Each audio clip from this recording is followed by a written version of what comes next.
Hello साथीहरू, आज फेरि ड्रेसिङ टेबल फाइनली रूपमा भइसकेको छ, बनिसकेको छ। यो अस्ति बनेको चाहिँ 2वटा ड्रोयर थियो भने यो चाहिँ 3वटा ड्रोयरमा बनेको छ है। ठ्याक्क लाएर बनिसकेको छ ड्रेसिङ टेबल। अब ड्रेसिङ टेबल सकाएर फेरि ड्याङ काठ साइज गरेर है हानी गर्न लाग्यो नि त। काठ छिर्दै यो साथीहरू अहिले चाहिँ बिन्दास बवाल तरिकाले हामी छिर्दा एकछिनमा फेरि झ्यालाम झुलुम पानी परेर विजय दाइलाई हैरान छ। टाले ठुलो पानी पऱ्यो भने त पानी नै सुनि हुन्छ क्या। यी बाहिर पनि यस्तो जलमल्ल भएको छ।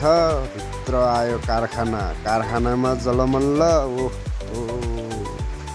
बर्सातीको सहायतामा अनि अघि गरेको साइज गर्दै हो अहिले चाहिँ काठलाई।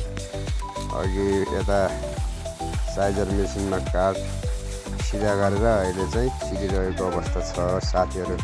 यो काठ चाहिँ सबै यो बुद्ध पार्कको लागि है, बुद्ध पार्कको लागि, यो स्वयम्भू बुद्ध पार्कको लागि काठ चिरिरहेको अवस्था हो है त साथीहरू।